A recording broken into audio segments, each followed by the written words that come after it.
Hello, how is everybody doing? Welcome to another installment of Just Jodee Plus One, my podcast where I sit down with other authors to get their view on writing, life, and everything in between. Today, we have a really good friend of mine, and she originally was my coach and mentor. She still is. They are the most wonderful person you would ever want to meet. They have started the Publish and Power Play Press, which has all kind of fun stuff. You should definitely check that out, but I will let her tell you more about that in just a few minutes. And I am apologizing now ahead of time because I've caught myself doing it 2 times. Male's pronouns are they and them. And I do this also with my older son. He is he and they.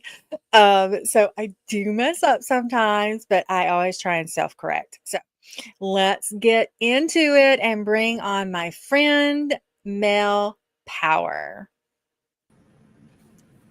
Hey, Hey, how are how are you? you?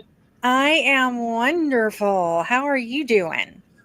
It's good. Things are good. It's really warm and humid here today, so look like I licked a light socket, and it's Hmm. so I know that so feeling humid. so Oh, it's well. nuts for Nova Scotia this time of year that we have it's about 85 degrees and 100% humidity here The today. weather there was so surprising to me because I thought, well, it's way up north.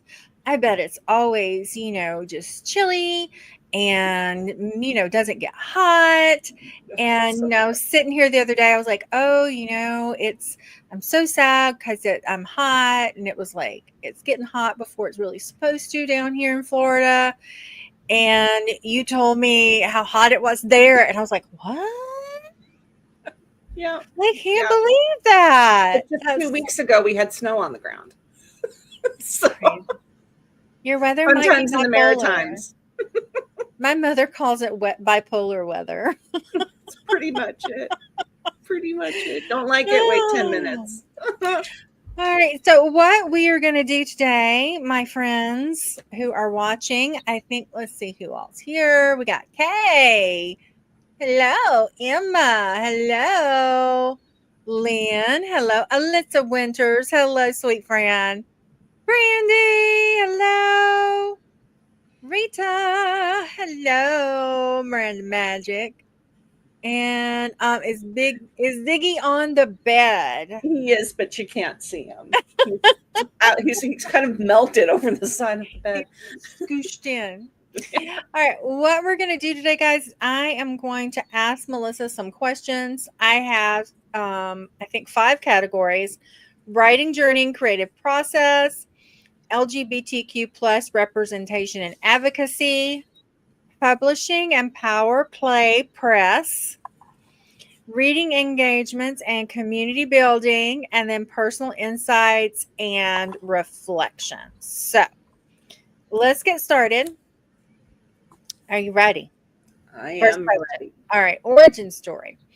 What inspired you to begin writing? I think the main thing was that there were no stories out there about people like me when I was a teenager. I found one series.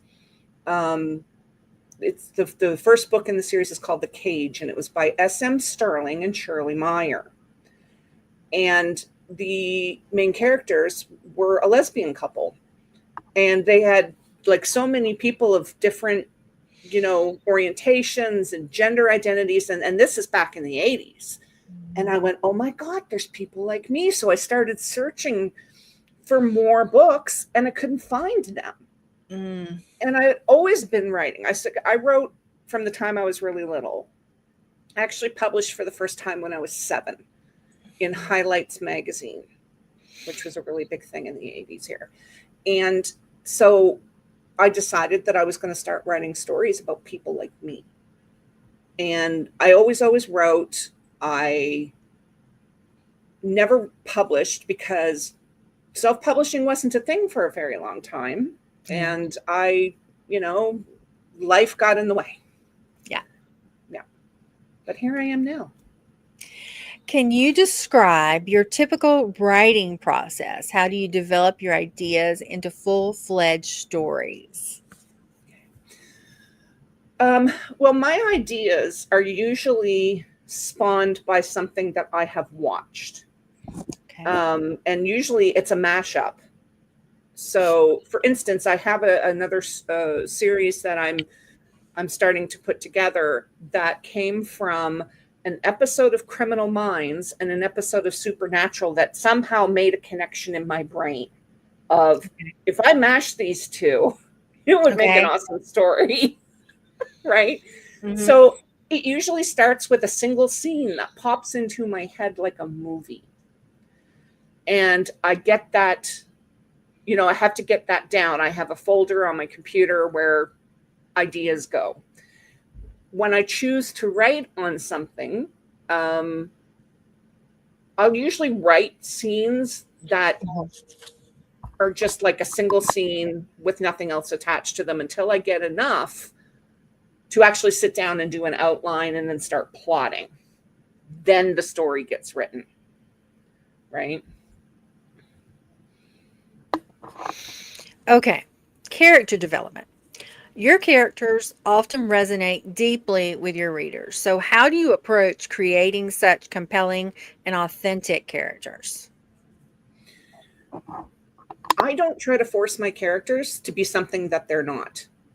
I treat them like real people, that they have their own personalities, and I just put them on paper.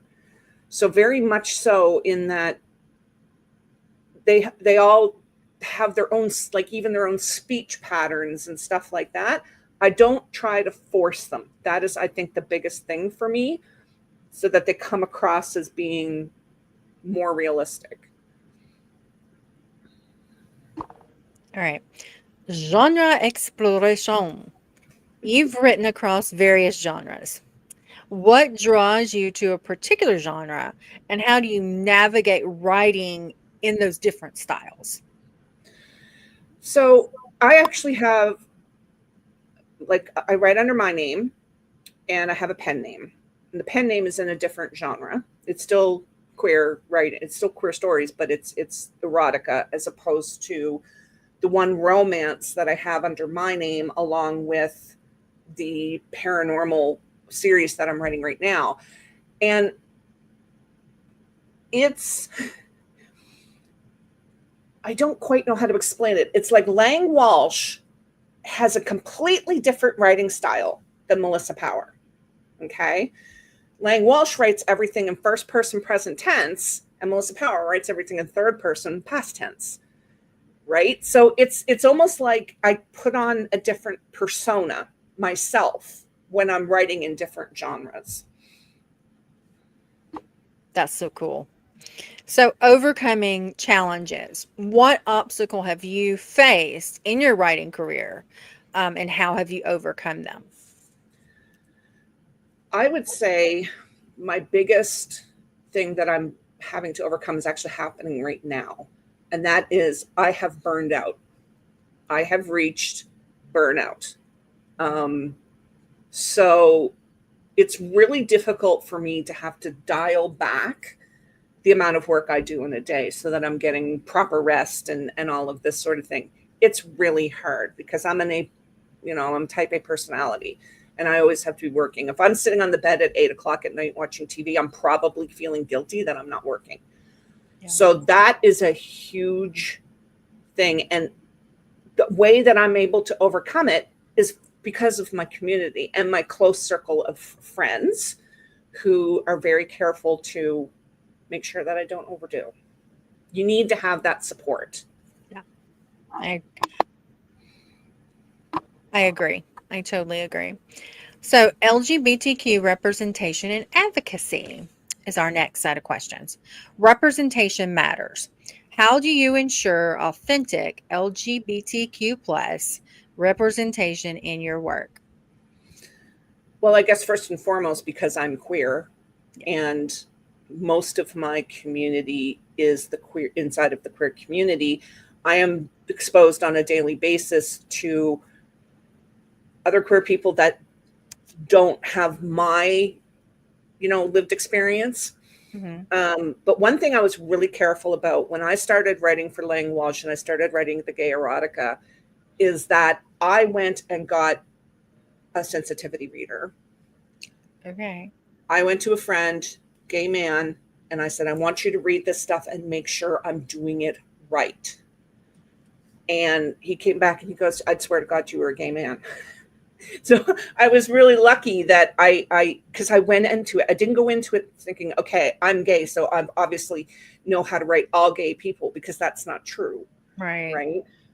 But it's there's one piece of advice I always give people who are writing gay characters. And that is, besides getting yourself a sensitivity reader, is if you don't know, ask someone. Like, don't just assume that because you have a friend who's queer that you know what their lived experience actually is. So, and not having the characters, them being gay, be the biggest thing in their personality. You know what I mean? Like, that's just kind of a big no-no. Yeah. Right? Yeah. Got it. Okay. Community feedback. What has been the response from the LGBTQ community to your stories? I've only gotten one bad piece of feedback. I got a 2-star review on my very first erotica short, like a couple of years ago, and later found out that the person who wrote it, they didn't even read the story. So yeah, it was one of those. It was one of those, oh God, here I'm gonna, review this queer book because I don't think queer books should be out there. Okay. But I've gotten really great feedback from the community. And the thing that warms my heart the most is how often I hear, oh wow, that character reminds me of me. Oh, I love that. Right? Because that's what I'm trying to do. I'm trying to give people what I didn't have. Right. And I love it when I hear that. So this kind of follows up with that because it's talking about advocacy through storytelling, this question. In what way do you hope your writing contributions to the LGBTQ advocacy and visibility? I hope that at some point there's a young person out there that reads one of my stories and identifies with a character to the point that they pick up and start writing themselves. That's my biggest hope. I hope that there's somebody out there who's little me and goes, oh my God, I can actually write about people like me. And then they go do it. And I hope they send me an email and tell me all about it, because that would just absolutely floor me. I love that. Challenging stereotypes. Have you encountered stereotypes in publishing, and how have you addressed them in your work? So the biggest stereotype that I have come up against is that gay men in literature all have to be flaming, brunch going. My characters, most of the male characters in my books are manly men. They're normal guys, right? They might be, like a normal guy that puts up sheetrock for a living, and just the fact that he's gay, so what?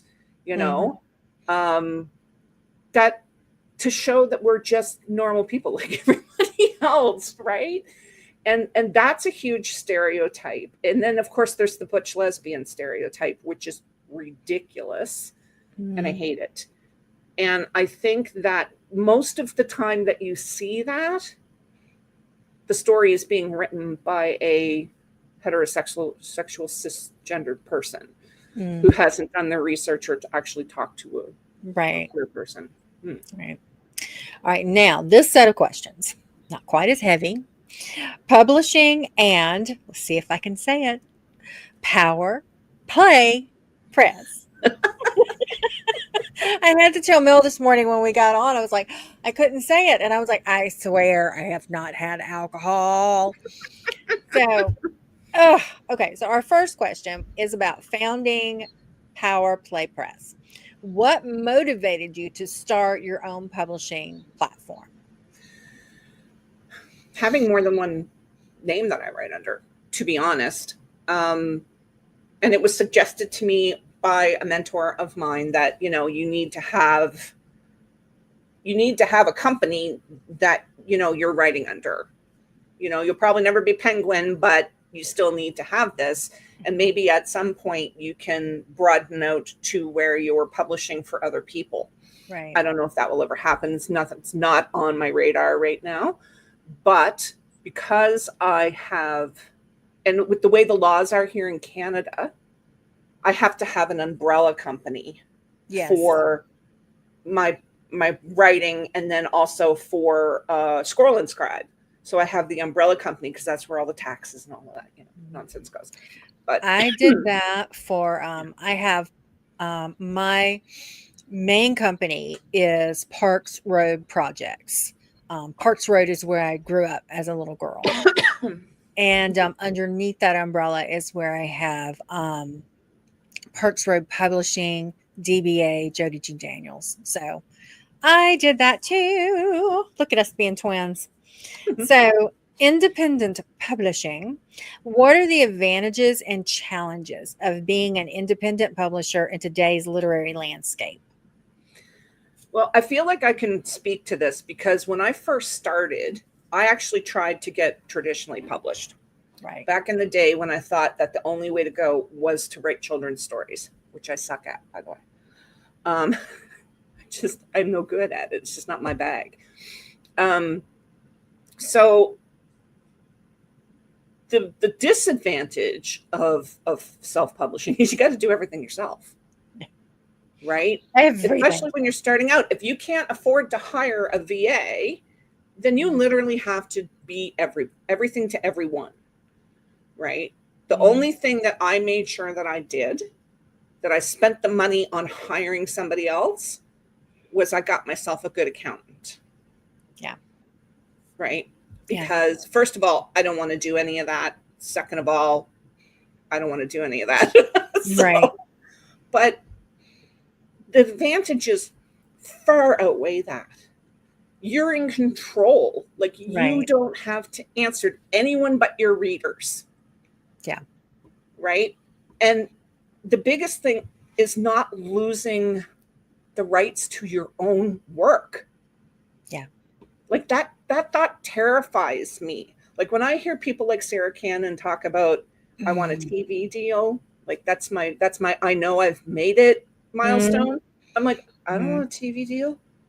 Hell no, because then they'll turn half of my characters into women and like make everything straight and like all of this sort of thing. And I'm like, no. Yeah. Like I would I'm a bit of a control freak. Those of you who know me know this. But like the fact that you have control over what you do and how you run your business outweighs having to do everything yourself. Yeah, absolutely. As someone who had to fight to get the rights back to my first book and is relaunching it and has rewritten it the way I wanted it to be, I totally get that. Totally get that.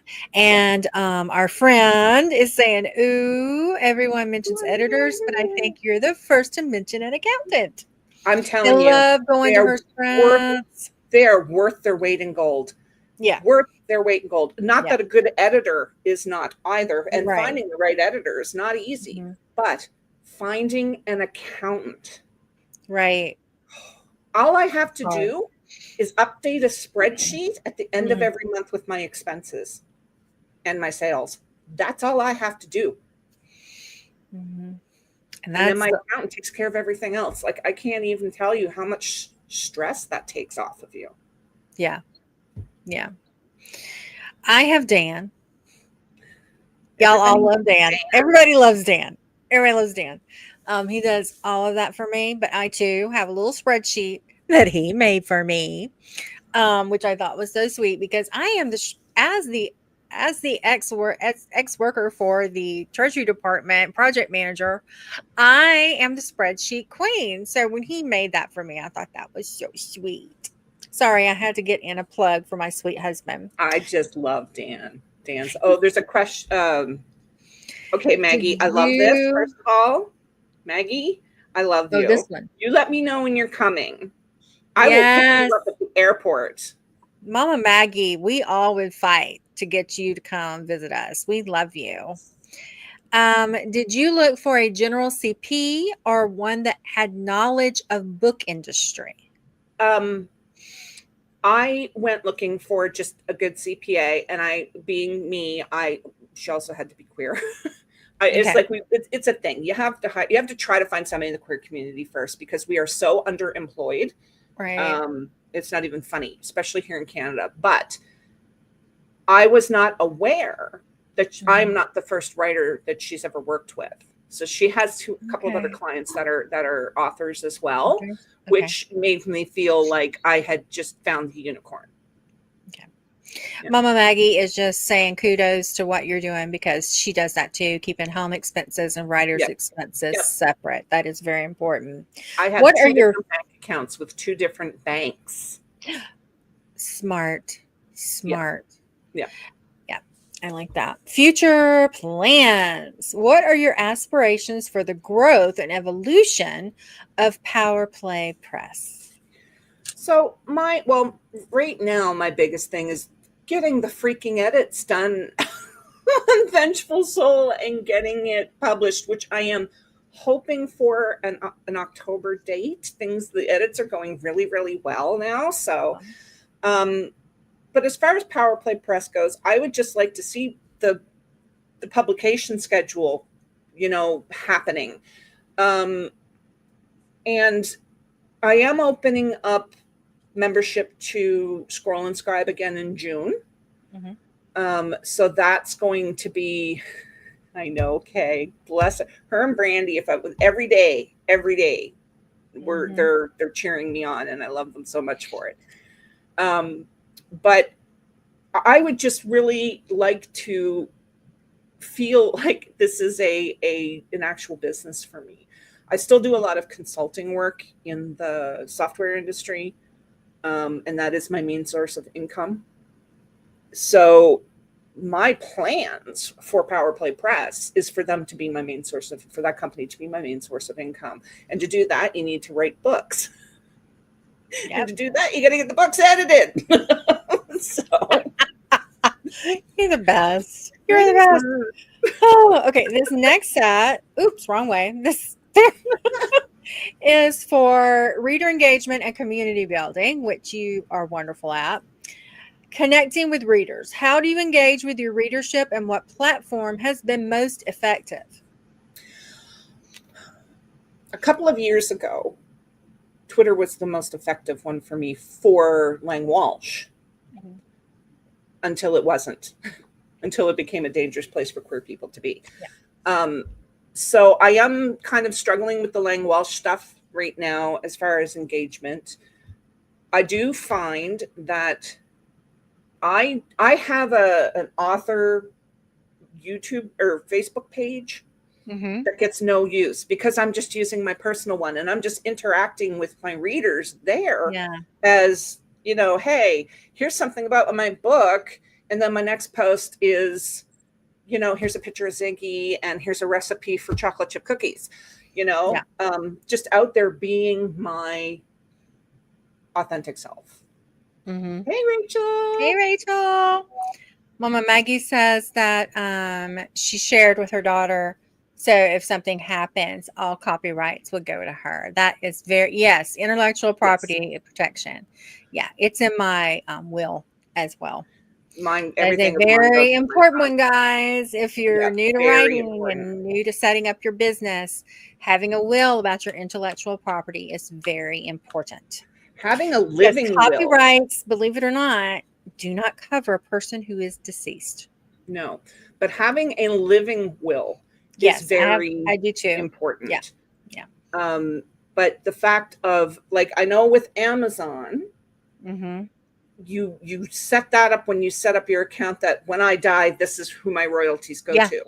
Yeah. I did I've not already, notice that with Draft to Digital.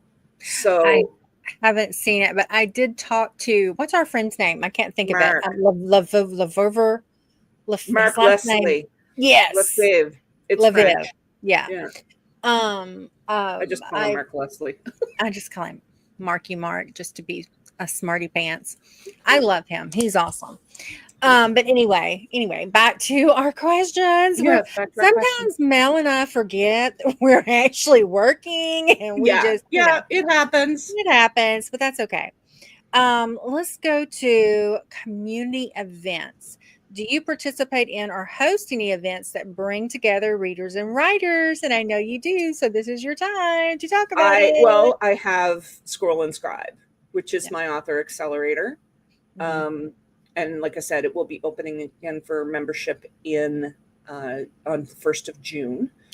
And right now, it's just a lot of co-working and private sprints and stuff like that. But Mhm. starting in June, there will be Saturday afternoon workshops as well. Mhm. So that's a big community building thing for me. But also my sprints that I do for Heart Breathings. I cannot get over the community that I have built thanks to Sarah, Yeah. of over 900 people. Yeah. It's it gives me life. It's what gets me up in the morning. Hmm. Me Yeah. too. I'm like, it's like doing this, doing the interviews. I love this. If I could do this for a living, I would do it. I love talking to people and getting their points of view. And the other thing I live for is my sprints, just to see my whiskeys. I'm like, hey Yeah. guys, what's up? Well, my So, sprints have spawned their own merch. I mean, Chad, everybody knows who Disco Chad is, but Ziggy now has his Ziggy. own merch. Thanks to Brandy, I Ziggy now want has his own merch. Ziggy. I love Ziggy so much. And Salem, I need to really do something for poor Salem because he's been my mascot. So I was like, I need to do something for Right? him. Salem needs Yeah. his own merch. I know. He's such a good guy. Building a community. What strategies have you found effective in building loyal reader community around your work? I have never like sat down and worked up this is my strategy for building community. I have just done what I have always done. Put myself out there, be authentic. This is me. If you don't like it, there's the door. If you like it, I'll be your Mm-hmm. best friend for life. You Yeah. know, and it works for me. It's always worked for me.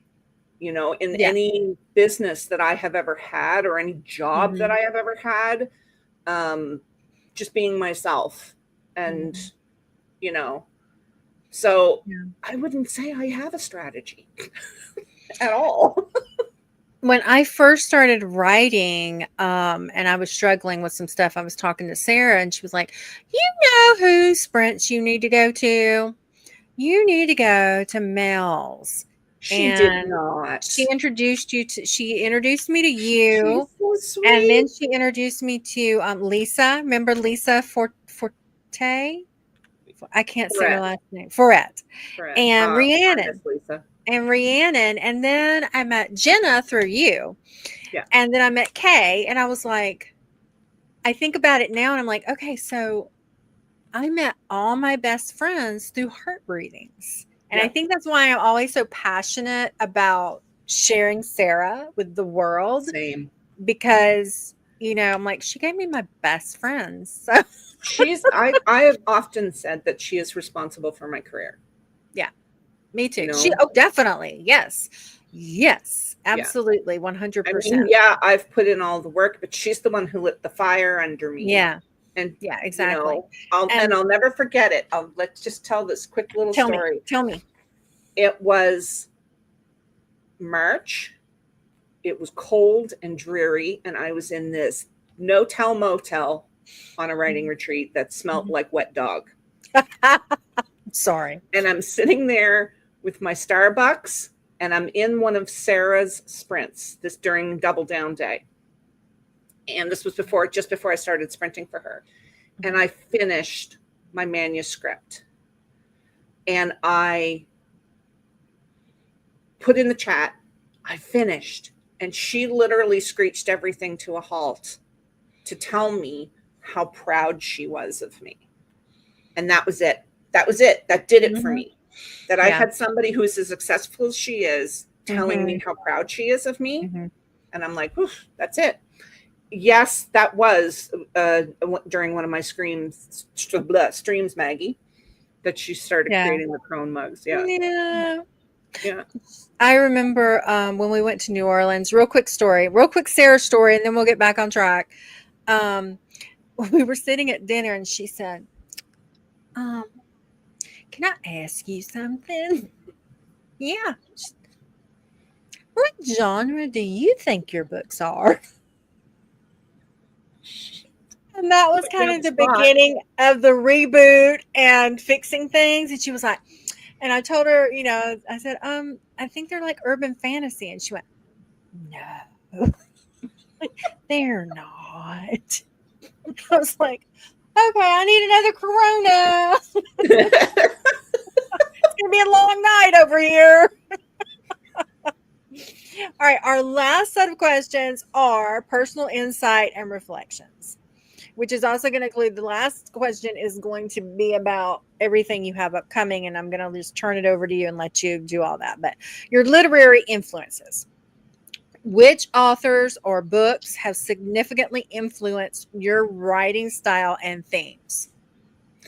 Well, like I said, the S.M. Sterling and Shirley Meyer series, which they brought in a third author on that series and started doing spin-offs, and I've read them all. And that was a very, blades and like swords and magic kind of series, post-apocalyptic. It was really, really good. Another coffee martini. She's talking about my Corona. Yeah. I don't drink it. It's whiskey or beer. I am sorry. But I do think that as far as like the books that the author I will grab from, and I have read all of their books, and as soon as is a gentleman he's an indie author. His name is Travis Bodin, but it's spelt the French way. Okay. And Travis writes he wrote mostly shorts, which was what he was my mentor, and he kind of talked me into doing the shorts. And then he wrote a couple of age gap novels, but he is also a English university professor, so his writing is impeccable. And he has strongly influenced me, not so much in the style of writing, but the diversity of my characters. Okay. And he's just an all-around great guy. Like he's the kind of person you want to support, right? Right. Balancing your roles. How do you balance your role as a writer, publisher, and advocate? I roll it all into one. Okay. I really do. I advocate through my writing. And as well, making myself available to people who, maybe aren't in the queer community, but they want some diversity in their characters, and they're coming to me looking for advice on how to write those characters. I will always make myself available to somebody who comes to me with honest questions. Because I have had people come to me and go, I'm going to write this queer character, and here's how he is, and here's how they, and they're not looking for feedback. They don't want feedback. But if you come to me with honest questions, I will always answer them. Okay. Always. That's my advocacy. That's how I'm not a march with a sign kind of person. I can't physically do it. So this is how I advocate for my community. How you do it. Yeah. I wear the free mom hugs shirts at the parades. I used to go and do that with Josh when he was younger. I did it in Orlando. That was the best day. It was the best day. I loved giving hugs out that day. Advice for an aspiring writer. What advice would you offer an aspiring LGBTQ writer looking to break into the industry? Make And is it friends with any other. different than anybody else? Is it different Yeah. than It is. anybody? I think it is because, like, they always say write what you know. I don't Mhm. agree with that. I Okay. don't agree with that because if we didn't write what we don't know about, how are we supposed to learn? Right. But my suggestion to a young queer writer, even an old queer writer, Hmm. just getting started, first of all, get your butt in the chair and write. Don't overthink it. Just get your butt in the chair and write. And then go make friends with other queer writers. Find a queer writing group in your area because I guarantee Yeah. you there is one. It's probably a small one, but there is probably one. I mean, there's one here in Halifax, Yeah. you know. But yeah, I mean, just do it. Just start. That's my advice. Just Just start. start. Awesome. All right, my last question before I turn it over to you to talk about all things that you need to tell us about the upcoming wonderful things in June and October. What legacy do you hope to leave through your writing and publishing efforts? So on my bookshelf are all of those books that I read as a kid. And the other day, I decided that I needed to read The Cage again because I needed a comfort read. And I picked it up. And when I opened it, the book split in half because it's so old and read so many times. The Mm-hmm. binding is gone. Yeah, That's the kind of legacy I want. I want somebody in 20 years' time to pick up Vengeful Soul and open it up, and the book splits in half because they've read it so many times, I like that. because it's become their comfort read. That's the kind of legacy I want to have. And I think you will. Your books are incredible. Your writing is just, Thank you. I appreciate it. Really yeah. appreciate it. All right, now I'm turning it over to you. Do your promo thing, girl. I'm going to give you the Okay. full screen. Thank you. See everybody, there he is. He's melted. There he is, Brandy. There he is. If you guys have any questions, pop them into the chat and I will answer them. I've already read it twice. You have already read it twice. Rachel has read Vengeful Soul twice already. So yeah, mostly about Scroll and Scribe. I am super excited to be opening up membership again in June. So the new site will launch on June the 1st. The best way to find anything about me, any of my work, anything you need to go for newsletters, signups, that sort of thing, powerplaypress.com is my portal to all things cool. So here for Ziggy. Everybody's here for Ziggy. This is why I don't put up a screen behind myself, because people would lose their minds if they didn't get to see Ziggy. Vengeful Soul, I am really hoping for an October publication date. I'm already working on book 2, which I will be probably in September. I will be doing a title reveal for that. And as far as the Lang Walsh stuff, right now, pardon me, I am up to season 3 plus a novella that is attached to season 1. If you like gay erotica, come check it out. Season 4 is in the works. It's about halfway done.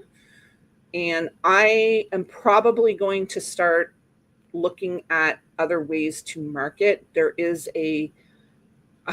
I will publish in October. Okay, Brandy.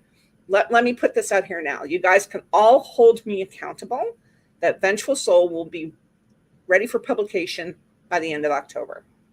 I really want to hit the Christmas time thing. So that's pretty much all that I've got for right now. But I would love to see some of you come for Scroll and Scribe. I would love to see that because we have all kinds of fun. There's co-working every week. There's private sprints. There's going to be Saturday afternoon workshops every week. Plus you get discounts to editors and website builders. And Tracy is she's one of our Scriber partners. Yeah, so please come Yeah. check us out, and we'll see, Vengeful Soul is going to be awesome. I will have a blurb. Rachel and I have been trying to get together to work on the blurb for Vengeful Soul, and it was like, you were alpha and beta. Yeah. Yes, plus current members of Scroll and Scribe, or once you become a member of Scroll and Scribe, you get to bring a guest once every quarter to a workshop or co-working or whatever you want. It's going to be so much fun. I can't wait It's to going to be launch this fun. thing. It's going to be Yeah. so much fun. I already have my presentation ready. Awesome. Awesome. Awesome. Well, thank you for being here today. I so appreciate it. This was so much fun. It And is. I think that everybody here knows what I'm going to say before I say it, but I'm going to say it anyway. I may not be everybody's cup of tea, but I'm a certain group of people's double shot of whiskey. And I'm so happy you came here today to sit down and talk with me and Mel. And I hope you have a great day. And thank you for your support and for finding us just right. We will talk to you later, guys. Love you Bye. Thank you for guys. coming.